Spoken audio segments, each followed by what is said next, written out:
Bonjour, je m'appelle Théna. Le jour où j'ai perdu mon emploi, ma belle-mère m'a envoyé un texto, fais tes valises. Les ratés n'ont pas leur place ici. Mon mari m'a traité de poids mort et m'a mise à la porte juste devant notre fille. Je suis restée silencieuse ce jour-là, mais le silence peut être plus tranchant que les cris. Pensez-vous qu'en m'en allant, j'avais déjà perdu, ou était-ce le moment même où j'ai commencé à me battre? Avant de commencer, dites-moi, à quelle heure écoutez-vous et d'où? Laissez un commentaire ci-dessous. J'adorerais savoir. Ce matin-là, je me suis réveillé avec une lourdeur dans la poitrine que je ne pouvais pas chasser. La lumière qui filtrait à travers les stores semblait trop vive, trop crue, comme si le monde continuait sans moi. Ruby dormait encore dans sa chambre au bout du couloir, sa respiration douce me rappelant que je devais tenir bon pour elle, sinon pour moi-même. Je me suis assise lentement, la tête lancinante, en ressassant sans cesse la journée d'hier. La réunion avait été brève, presque froide. La directrice des ressources humaines ne m'a même pas regardé dans les yeux quand elle a dit « Nous nous restructurons. Votre poste n'est plus nécessaire. » Pas de merci pour les années de loyauté. Pas de reconnaissance pour les innombrables nuits où j'étais resté tard pour respecter les délais. Juste un dossier stérile glissé sur le bureau, comme si j'étais un simple numéro sur leur liste. Je n'avais encore rien dit à personne ni à Marcus, ni même à Ruby que je possédais toujours ma petite société de conseil, qui prospérait discrètement, ou que la maison de plage que j'avais héritée de ma mère était à mon nom seul. J'avais choisi le silence, non pas parce que j'étais faible, mais parce que la paix dans cette maison avait toujours eu pour prix ma voix. Mon téléphone a vibré sur la table de chevet, me tirant de mes pensées. Un texto a illuminé l'écran, fais tes valises et va-t'en. Les ratés n'ont pas leur place ici. Claire. J'ai lu les mots 2 fois, chacun d'eux me transperçant. Les ratés. C'est ce qu'elle voyait quand elle me regardait. Je n'ai remarqué que Ruby s'était glissée dans la chambre que lorsqu'elle s'est assise doucement sur le bord de mon lit. Maman, demanda-t-elle doucement, ses yeux scrutant les miens, qu'est-ce qui ne va pas? Avant que je puisse répondre, la porte de la chambre s'est ouverte brusquement. Marcus se tenait là, la mâchoire crispée, les yeux déjà pleins de ce dédain que je ne connaissais que trop bien. Lève-toi, lança-t-il. Claire a raison. Tu n'as plus ta place ici. Tu n'es qu'un poids mort. Ruby a eu le souffle coupé, ses petites mains agrippant la couverture. Papa, arrête. Tais-toi. Il l'a interrompu sèchement, son ton assez vif pour la faire tressaillir. Il s'est dirigé vers le coin où une valise était à moitié faite, l'a soulevée et l'a poussée vers moi. Le poids de celle-ci a heurté mes bras, chancelante, me forçant à reculer d'un pas. La valise a basculé, s'ouvrant. Des vêtements sont tombés sur le sol, et avec eux, un petit pendentif en argent a roulé sur le parquet. Je me suis penché rapidement, mes doigts se refermant dessus. Le pendentif de ma mère. Elle me l'avait donné la nuit avant mon mariage, en chuchotant, cela te rappellera ta valeur, même quand les autres l'oublieront. Je l'ai serré fort, la gorge en feu. Pendant un moment, j'ai pensé à crier, à rappeler à Marcus que sans moi, sa précieuse image se serait fissurée il y a des années, mais les mots sont restés coincés dans ma poitrine. Au lieu de cela, j'ai glissé le pendentif dans ma paume, laissant son poids frais m'ancrer. Les yeux de Ruby se sont remplis de larmes.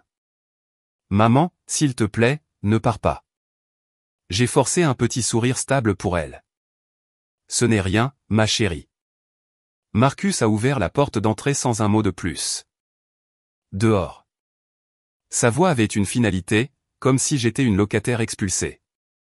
Je suis passé devant lui, la valise traînant derrière moi. L'air du matin m'a frappé le visage, vif et piquant, tandis que la porte claquait derrière moi. Le son a résonné dans ma poitrine, final et impitoyable. Je suis resté là sur le porche, les pleurs étouffés de ma fille faible à travers les murs, ma main enroulée autour du pendentif. J'ai murmuré à voix basse pour que seul moi puisse entendre. Elle pensait que je partirais sans rien, mais la vérité, c'est que je ne faisais que commencer. Je me suis assise sur les marches du porche, l'air frais effleurant mon visage, des nuages bas et lourds semblant porter le poids que je ressentais à l'intérieur. Ruby s'est glissée à côté de moi sans un mot, sa petite main trouvant la mienne.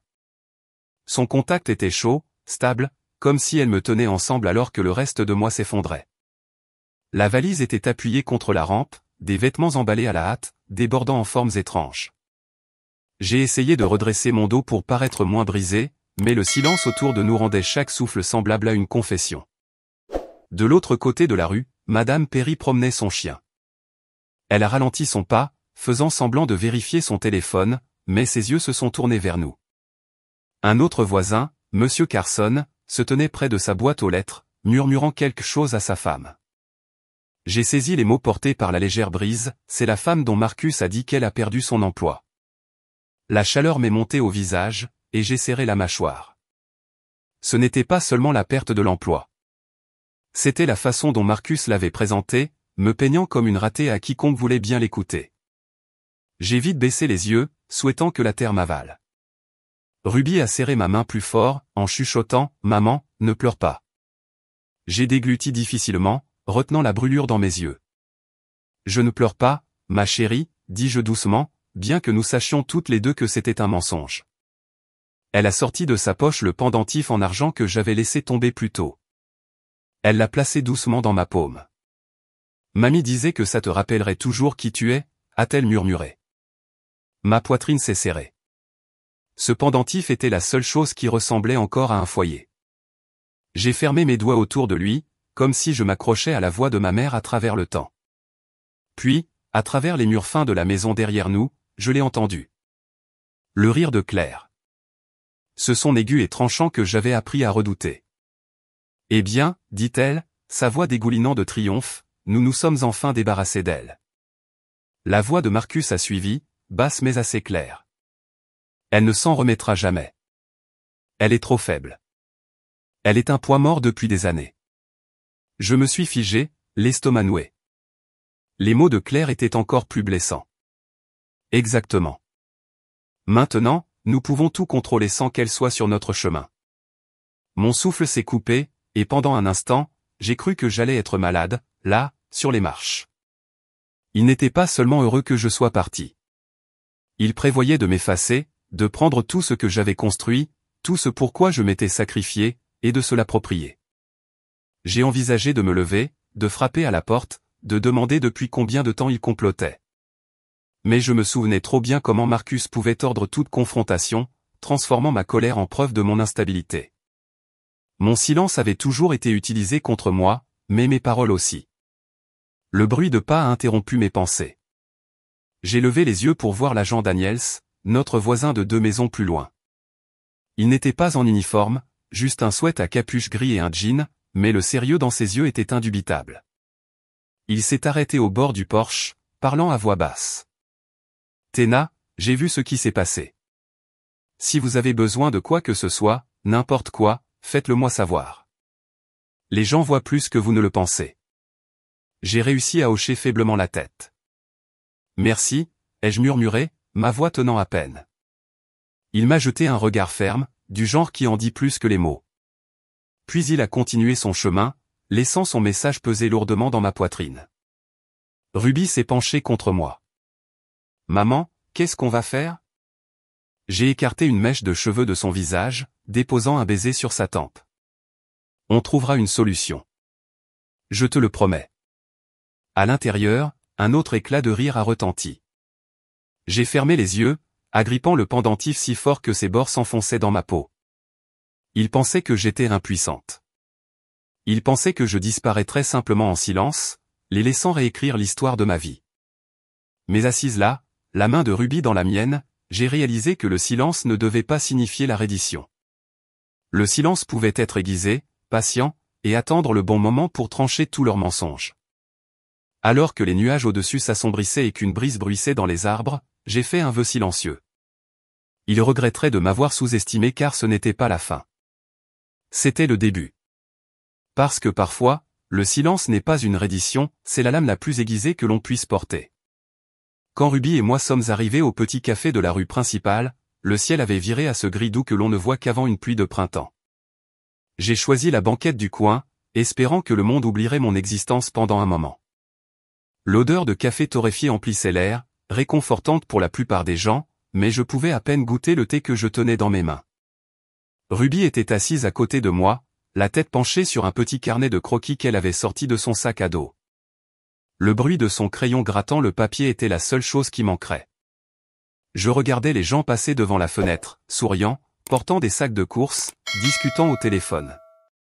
Leur vie semblait si normale, tandis que la mienne avait l'impression de s'être effondrée en l'espace d'une journée. J'ai essayé de calmer ma respiration, me disant qu'être ici, loin de la maison de Marcus, était au moins un début. Théna. J'ai levé les yeux. Irene, mon amie d'enfance, quelqu'un que je n'avais pas vu depuis des années. Elle se tenait près de la table, les yeux écarquillés, à moitié hésitante à s'approcher. Irene, ai-je réussi à dire, forçant un sourire. Ma voix s'est un peu brisée. Elle s'est glissée sur la banquette en face de moi, baissant la voix en se penchant en avant. Je n'y ai presque pas cru quand je l'ai appris. Que s'est-il passé? Pendant un instant, j'ai hésité. C'était une chose de souffrir en silence. C'en était une autre de le dire à voix haute, de donner forme à l'humiliation. Mais le regard d'Irene était stable, et j'ai réalisé que j'avais besoin de quelqu'un, n'importe qui ne soit pas contre moi. Ils m'ont mise à la porte, ai-je murmuré. Marcus, Claire. Juste après que j'ai perdu mon emploi. Ils ont dit que j'étais un poids mort. La bouche d'Irene s'est ouverte, sa main la couvrant. Tu plaisantes. Après tout ce que tu as fait? J'ai secoué la tête. Les mots semblaient lourds, comme si chacun me coûtait un morceau de moi-même. Elle s'est penchée plus près. Théna, tu dois savoir quelque chose. Ma cousine travaille aux ressources humaines dans ton entreprise. Elle m'a dit il y a des semaines que ta belle-mère les a appelés, a dit que tu étais mentalement instable. Qu'on ne pouvait pas te faire confiance. Ils l'ont prise au sérieux. Le monde a basculé. J'ai agrippé le bord de la table, essayant de digérer ses paroles. Elle les a appelés? Irene a hoché la tête, ses yeux remplis de pitié et de colère.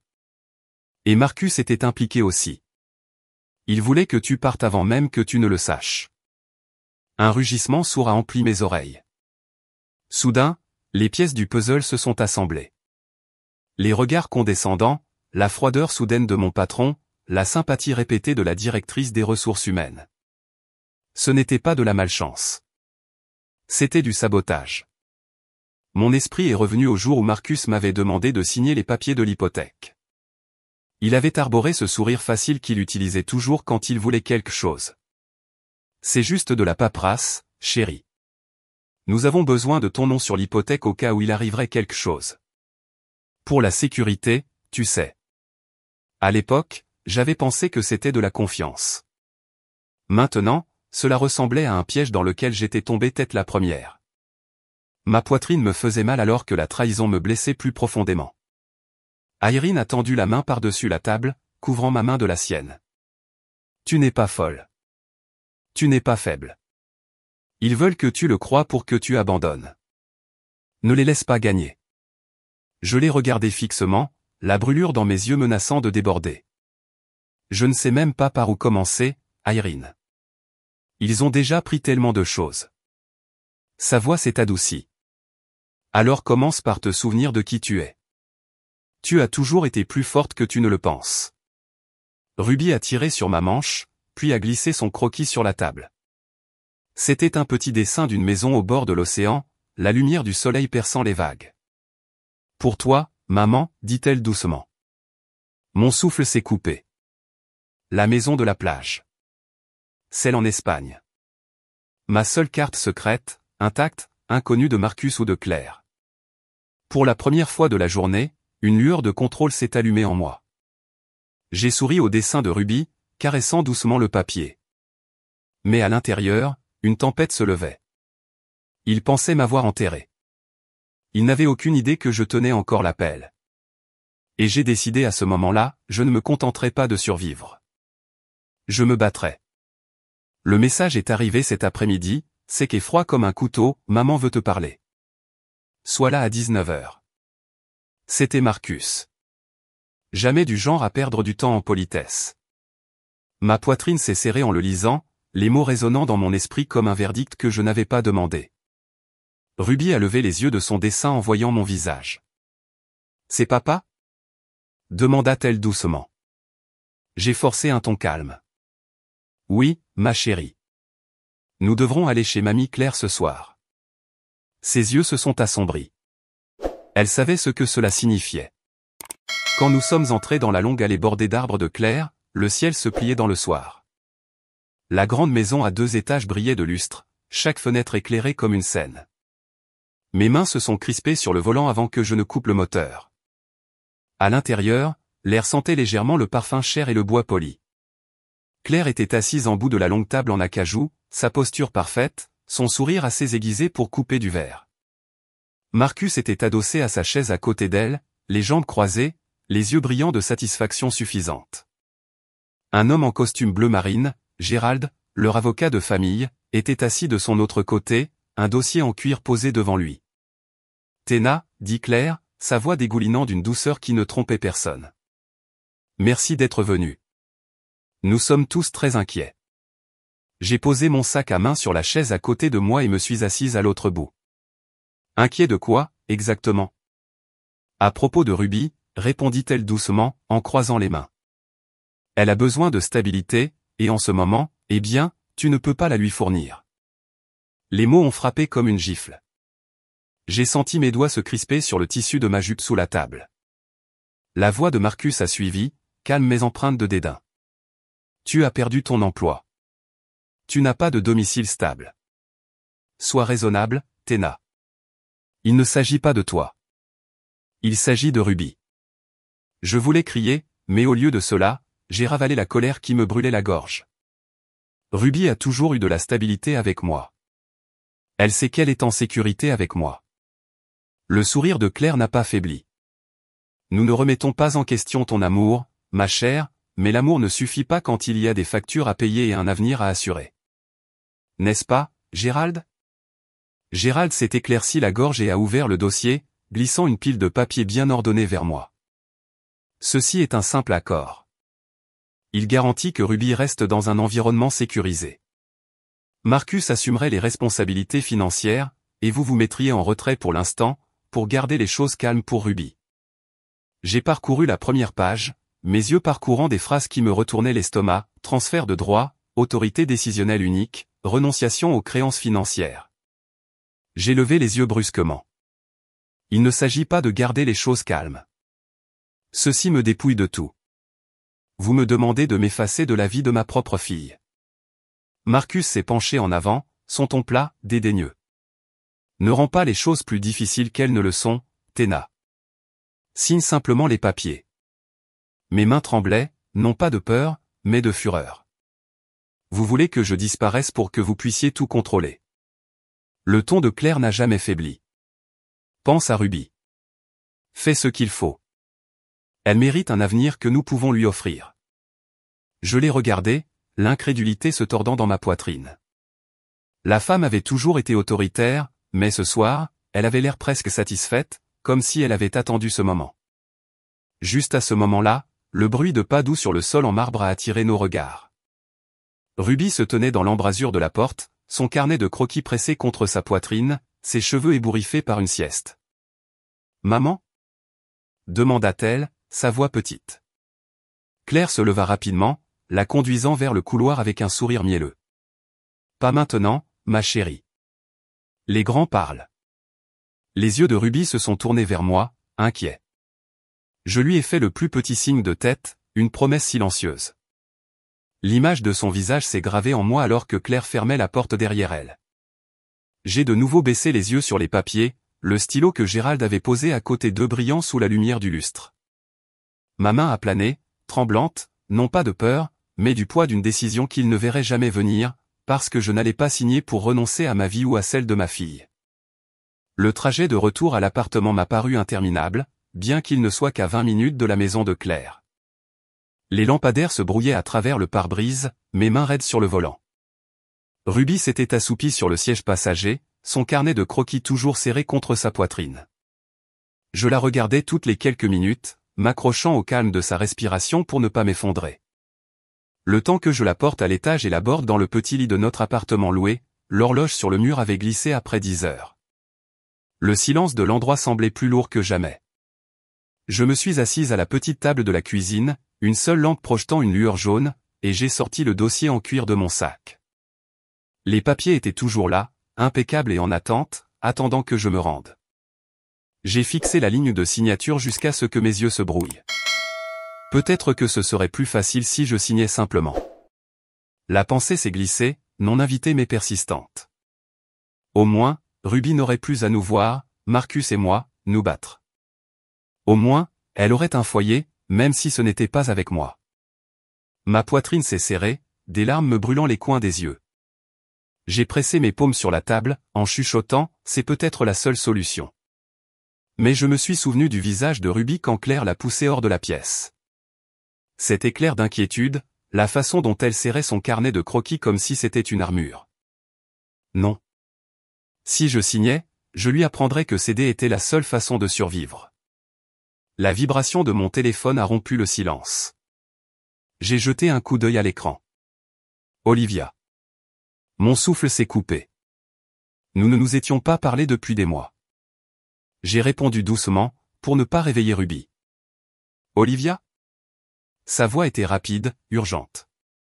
Théna, je sais qu'il est tard, mais je ne pouvais plus garder ça pour moi. Es-tu seule? Oui. Qu'est-ce qui ne va pas? J'ai vu des documents. Marcus est Claire. Ils planifient ça depuis des semaines. Ils essaient de liquider des actifs qui sont à ton nom. Ils avaient même fait rédiger des signatures. Les tiennes, contrefaites. Mon estomac s'est retourné. Comment le sais-tu? Je travaille avec quelqu'un au service financier de ton ancienne entreprise. Ils m'ont montré la chaîne de courriel. Claire se vantait de la facilité avec laquelle ce serait une fois que tu ferais la bonne chose. Marcus a envoyé des instructions. Gérald était en copie de tout. Pendant un instant, la pièce a semblé basculer. Mes doigts se sont resserrés autour du téléphone. Les larmes qui avaient menacé plus tôt se sont transformées en quelque chose de plus froid. Peux-tu me les envoyer? Tu les auras dans 2 minutes. Indigne a confirmé ses paroles. J'ai ouvert le courriel, parcourant ligne après ligne de commentaires suffisants, de messages échangés sur ma prétendue instabilité, et enfin, des copies numérisées de ma signature. Ma main a tremblé alors que je pressais le téléphone contre ma poitrine. Ils n'avaient pas seulement espéré que j'abandonne. Ils avaient déjà décidé que j'étais parti. J'ai murmuré dans le silence, ils pensent que je suis déjà effacé. Et c'est là que le brouillard s'est levé. Signer ces papiers ne protégerait pas Ruby. Cela la livrerait à des gens qui n'avaient aucune honte à me détruire, même si cela signifiait détruire son enfance avec moi. J'ai poussé le dossier sur la table, j'ai arraché le stylo de l'agrafe, et d'un mouvement lent et délibéré, j'ai tracé une ligne épaisse à travers la case de signature. Le crissement de l'encre était plus fort que tout dans la pièce. Puis j'ai fermé le dossier et j'ai expiré, longuement et calmement. Mon silence avait été leur arme, mais il pouvait devenir mon bouclier. Ils n'avaient pas besoin de savoir pour l'instant quelle carte je détenais encore. Je me suis levé de la table et me suis dirigé doucement vers la chambre de Ruby. Elle a bougé quand je lui ai caressé les cheveux sur le front, ses yeux s'ouvrant juste un peu. « Maman » a-t-elle murmuré. « Je suis juste là », ai-je chuchoté en l'embrassant sur la tempe. « Je ne vais nulle part. » Elle s'est détendue pour se rendormir, son carnet de croquis glissant sur la couverture. Je l'ai doucement rangé à côté d'elle, une promesse à nous deux. Je n'ai pas dormi cette nuit-là.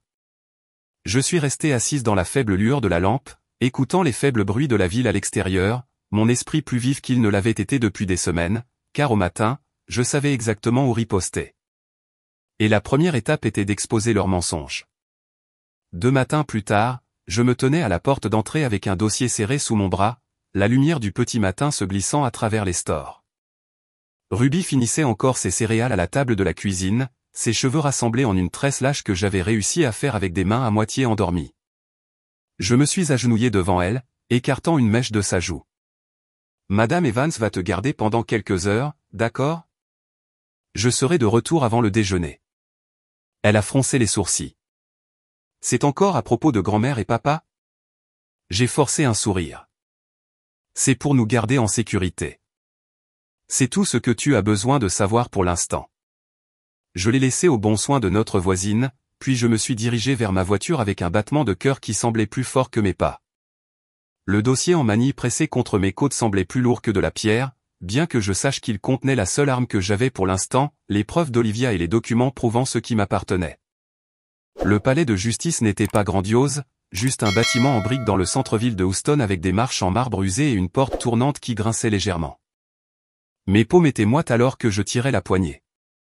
À l'intérieur, l'air sentait le papier et le poli, le calme n'étant rompu que par le bruit des chaussures sur le carrelage.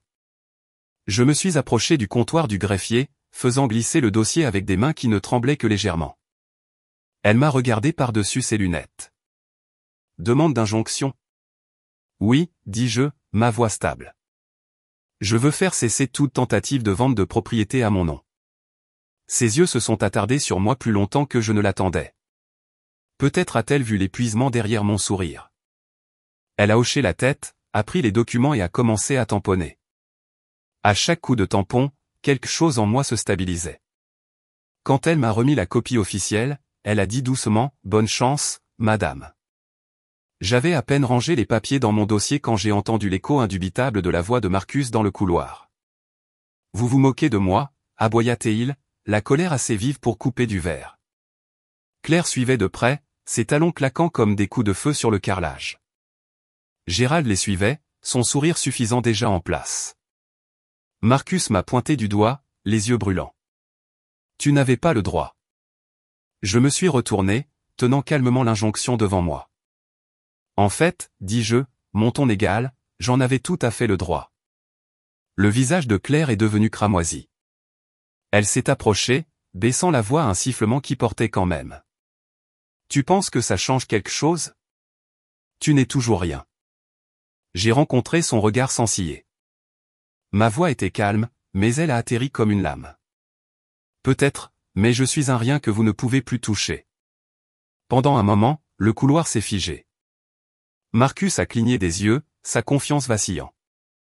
Gérald a ricané, mais j'ai surpris une lueur d'incertitude dans ses yeux. Les lèvres de Claire se sont entr'ouvertes, mais aucun mot n'est sorti. Sa rage était la chaude, bouillonnante mais sa peur aussi. Je n'ai pas attendu qu'il se remette. Je me suis retourné et j'ai marché vers la sortie, l'écho des talons de Claire me suivant comme une tempête que je ne craignais plus. Le soleil de fin de matinée était chaud sur mon visage alors que je sortais. Pour la première fois depuis des semaines, ma respiration était facile. Ce soir-là, Ruby m'a accueilli à la porte, enroulant ses bras autour de ma taille. « Maman, est-ce que ça va ?» J'ai embrassé le sommet de sa tête. Nous sommes en sécurité pour l'instant. Elle n'avait pas besoin de connaître les détails. Pas encore. Tout ce dont elle avait besoin, c'était de sentir la force dans ma voix, la stabilité que je retrouvais enfin. Je l'ai bordée plus tard, puis je me suis assise seule dans le salon, le calme s'installant autour de moi comme un bouclier fragile. Et puis mon téléphone a vibré. Je l'ai attrapé, m'attendant à un message d'Olivia ou peut-être de Madame Evans prenant des nouvelles. Mais quand j'ai vu le nom sur l'écran, ma main a failli lâcher prise. Ce n'était pas encore fini. Ce que j'ai vu sur l'écran prouvait qu'il n'en avait pas encore fini avec moi. Le lendemain soir, je suis entré dans la salle communautaire avec Ruby à mes côtés, sa petite main agrippant fermement la mienne. La pièce bourdonnait de voix basses et de l'odeur de café provenant de la table de rafraîchissement au fond. Je pouvais sentir les regards sur moi avant même d'atteindre une chaise. Des chuchotements fusaient, vifs comme des épingles sur ma peau. Claire était déjà là, perchée au premier rang comme une reine attendant d'être admirée. Quand elle a croisé mon regard, ses lèvres se sont courbées en un sourire qui n'atteignait pas ses yeux. Elle s'est penchée vers la femme à côté d'elle et a dit, juste assez fort pour que je l'entende, « Pauvre fille, elle fait encore semblant d'avoir de l'importance. » Je n'ai pas mordu à l'hameçon. J'ai simplement serré la main de Ruby et l'ai guidée vers un siège au milieu de la rangée. Olivia se tenait près du fond, son expression calme mais encourageante, une encre tranquille dans la tempête. La réunion a commencé par le bavardage habituel sur l'aménagement paysager et le stationnement, mais j'ai à peine entendu un mot. Mon dossier reposait sur mes genoux, lourd comme une brique, et chaque battement de mon cœur résonnait dans mes oreilles. Je pouvais voir Marcus me regarder de l'autre côté de la pièce, son bras drapé nonchalamment sur la chaise à côté de lui comme s'il était l'image même de la stabilité. Lorsque la parole a été donnée à l'assemblée, Marcus fut le premier à se lever. Sa voix glissa doucement dans la salle, exercée et polie. « Nous avons tous vu à quel point les derniers mois ont été difficiles pour Théna, dit-il, me désignant avec une fausse sympathie. Ça a été dur pour Ruby aussi. J'espère juste que nous pourrons tous lui apporter le soutien dont elle a besoin alors qu'elle essaie d'aller de l'avant. Mais soyons honnêtes, l'amertume n'aide personne. Quelques voisins hochèrent la tête, le poids de ces mots pesant sur moi comme un mur de pierre. Je sentis Ruby se raidir à côté de moi. J'attendis que le murmure s'apaise, puis je me levai lentement, serrant mon dossier. Ma voix était stable, bien qu'à l'intérieur je tremblais. Si nous parlons d'honnêteté, alors soyons complètement honnêtes. J'ai ouvert le dossier et j'en ai sorti les documents, les tenant assez haut pour que le premier rang puisse les voir. Ce sont des demandes de prêt que Marcus et Claire ont soumises le mois dernier. Ils ont utilisé ma propriété comme garantie, une propriété que je possède. Et ici, je tapotais la preuve notariée, le sceau officiel brillant sous les lumières du plafond, se trouve la preuve. Des hoquets de surprise emplirent la salle. Les têtes se tournèrent, les chuchotements s'élevèrent. J'entendis quelqu'un marmonner, « Oh mon Dieu !» Le visage de Marcus devint rouge alors qu'il se précipitait en avant. Ces papiers ne signifient rien. Vous ne savez pas de quoi vous parlez. Avant que je puisse répondre, le juge Harper, un homme grand à la présence calme, se leva du fond de la rangée. Sa voix trancha le chaos comme un marteau. En fait, ils signifient tout. J'ai examiné ces documents moi-même. Ils sont légitimes. La salle devint silencieuse. Le visage de Claire perdit sa couleur, et pour la première fois, je vis une lueur de panique dans ses yeux. Gérald baissa les yeux, embarrassé, son sourire suffisant disparut. Je croisai le regard du juge Harper.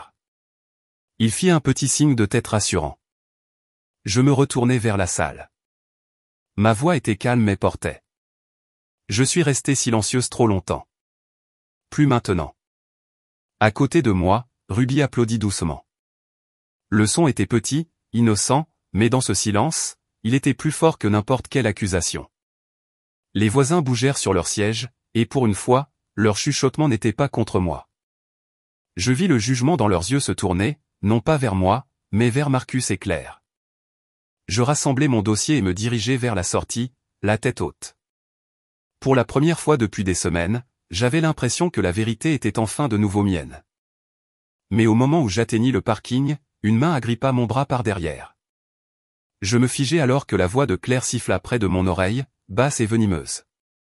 Tu viens de déclarer la guerre, Théna. Sa main a glissé de mon bras alors que les voisins sortaient de la salle derrière nous, leur murmure porté par l'air frais de la nuit. Les lumières des porches brillaient le long de la rue, de petits projecteurs illuminant des visages remplis de curiosité. Je savais que Claire avait mis cela en scène. Elle voulait une scène, quelque chose qu'elle pourrait transformer en sa propre narration. Le temps que Ruby et moi arrivions à notre allée, une demi-douzaine de voisins se tenaient près de leur boîte aux lettres, faisant semblant de vérifier le courrier mais regardant clairement. Olivia avait suivi à distance, et le juge Harper s'attardait près du trottoir, sa présence silencieuse mais stable. Claire n'a pas perdu de temps. Elle s'est avancée, ses talons claquant contre le pavé. « Te sens-tu fier » demanda-t-elle, assez fort pour que tout le monde entende. « Détruire la réputation de ta propre famille comme ça ?» Avant que je puisse répondre, Marcus a émergé de l'ombre du porche, un document plié à la main. Son sourire semblait peint, ses jointures blanches là où il agrippait le papier. « Vous avez tous vu sa petite performance tout à l'heure, dit-il doucement, levant le papier. Mais voici la vérité. Il l'a agité devant la foule. Ceci montre que la propriété n'est pas à elle. Elle a tout falsifié. Des hoquets, quelques chuchotements. J'ai senti Ruby serrer ma main plus fort. Je n'ai pas scié. Au lieu de cela, j'ai pris une lente respiration et j'ai sorti mon téléphone de mon sac à main. Ma voix était calme, bien que mon cœur battait la chamade dans ma poitrine. Tu veux des preuves, Marcus ? Utilisons les tiennes. J'ai tapé sur l'écran et j'ai appuyé sur lecture. L'enregistrement a rempli la cour, limpide sous la nuit calme. La voix de Marcus, sans équivoque, tant qu'elle ne sait pas pour la garantie, nous sommes en sécurité. Puis le rire de Claire, tranchant comme du verre, elle est trop naïve pour le remarquer. Le temps qu'elle s'en rende compte, nous aurons tout signé. Les voisins se sont figés. Les mains sont allées aux bouches. J'ai entendu quelqu'un marmonner, incroyable. Le visage de Marcus a perdu sa couleur. Claire s'est jetée en avant, sifflant « Éteins ça ». Mais Olivia s'est interposée entre nous, sa voix stable. N'ose pas la toucher. Le juge Harper s'est finalement approché, son ton dominant les murmures. Ça suffit. C'est terminé. Ses yeux se sont fixés sur Marcus et Claire avec une autorité tranquille. Pour la première fois, Marcus a vacillé. Claire a regardé sauvagement autour d'elle, réalisant que tous les regards étaient sur elle, et aucun ne contenait de sympathie. Gérald, se tenant raidement près du porche, a baissé le regard vers le sol, n'offrant aucun secours. Ruby a tiré sur ma manche et a chuchoté, sa petite voix tremblant de soulagement, « Ils ne peuvent plus nous faire de mal, maman. » Je me suis légèrement penché, déposant un baiser sur ses cheveux. Puis j'ai levé les yeux, droit dans les visages des gens qui avaient chuchoté sur moi pendant des semaines. Ma voix a porté de manière égale. Je ne quitte pas ma maison. Et à partir de maintenant, aucun d'eux ne contrôlera plus jamais ma vie. Un silence s'est étiré, lourd mais différent maintenant, chargé non pas de jugement, mais de reconnaissance. Les voisins ont commencé à s'éloigner, secouant la tête, leurs regards vifs de dégoût. Pas envers moi, mais envers Marcus et Claire. Claire a marmonné une dernière chose à voix basse en se retournant pour regagner le porche en tempêtant. Tu le regretteras. Mais cela sonnait creux, une menace dépouillée de ses dents. Plus tard cette nuit-là, après que Ruby se soit enfin endormie, j'ai bordé sa couverture et lui ai caressé les cheveux. Je suis resté un moment, laissant le calme m'envelopper comme une armure. Pour la première fois depuis longtemps, je croyais que nous pourrions vraiment être en sécurité. Puis mon téléphone s'est allumé sur la table de chevet. Un nouveau message. Je l'ai attrapé, l'estomac noué. Le nom sur l'écran m'a presque fait le lâcher. Le nom de l'expéditeur était celui que je n'attendais jamais, le juge Harper. Son message était court, mais il m'a retourné l'estomac. Marcus prévoit de contester la garde. Lui et Claire préparent déjà de fausses accusations. Soyez prête. J'ai fixé l'écran lumineux longtemps après que le message se soit estompé, le silence de ma chambre de plus en plus pressant. Je savais que cette guerre n'était pas terminée. Si quoi que ce soit, elle venait de se déplacer sur un champ de bataille bien plus dangereux. Une semaine plus tard, je me suis retrouvé assise dans une salle d'audience. Le bois poli sentait légèrement le nettoyant au citron, l'air lourd de tension. Marcus était assis de l'autre côté de l'allée, son costume impeccable, la mâchoire serrée. Claire était assise à côté de lui avec ce même regard suffisant qu'elle arborait toujours lorsqu'elle pensait la victoire assurée. Ruby n'était pas là, Dieu merci. Mais sa sécurité pesait sur chaque battement de mon cœur. L'avocat de Marcus s'est levé le premier, sa voix douce mais tranchante. Votre honneur, mon client demande la garde principale de Ruby. Madame Tena s'est avérée instable. Elle a perdu son emploi, n'a pas de résidence stable, et son comportement est erratique depuis son licenciement. J'ai gardé un visage calme, bien qu'à l'intérieur, je voulais crier. Claire s'est penchée vers Marcus, lui chuchotant quelque chose, et j'ai surpris une lueur de satisfaction sur son visage. Quand ce fut mon tour, je me suis levé lentement. Mes paumes étaient moites, mais ma voix était stable. Votre honneur, j'ai peut-être perdu mon emploi, mais je n'ai pas perdu ma capacité à subvenir aux besoins de ma fille. J'ai fait glisser un dossier sur le banc, titre de propriété, relevé bancaire, preuve de l'entreprise que je possédais encore discrètement, puis l'atout que j'avais gardé jusqu'à ce moment l'acte de propriété de la maison de plage. Des hoquets de surprise ont parcouru la petite salle d'audience alors que je posais les papiers. Le visage de Claire perdit sa couleur. Le sourire suffisant de Marcus vacilla. Le juge Harper étudia les documents, son expression illisible. Finalement, il leva les yeux, son ton ferme. Monsieur Marcus, vous avez failli dépouiller cette femme de sa dignité. Vous ne la dépouillerez pas de son enfant. Marcus bougea sur son siège, la mâchoire serrée. Claire s'est levée d'un bond, sa voix stridente. Elle ment. Elle nous a tous manipulés. J'ai rencontré son regard calmement, ma voix basse mais claire. Non, Claire. J'ai simplement refusé d'être effacé. Le juge a frappé une fois avec son marteau, le son résonnant. Madame Tena se voit accorder la garde exclusive.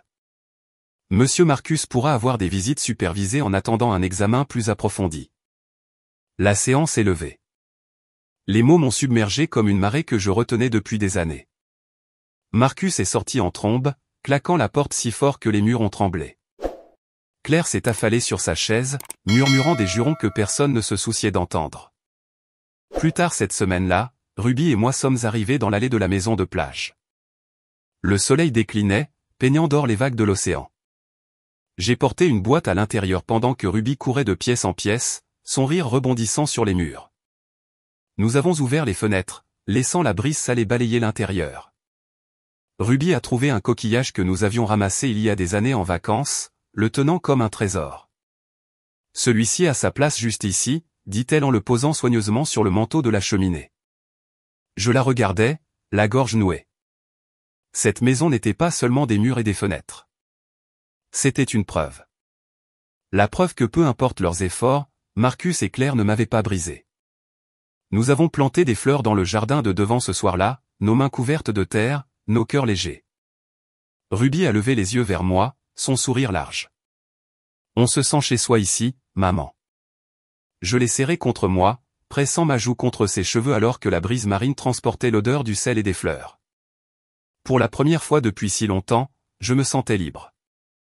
Ils ont essayé de m'enterrer, pensais-je, en contemplant l'horizon. Mais j'étais les racines, et j'ai repoussé plus forte. Alors que les étoiles commençaient à apparaître, je me suis murmuré, presque comme une prière, pensez-vous que j'ai été trop froide de partir sans jamais regarder en arrière, ou était-ce la seule façon de me libérer enfin ?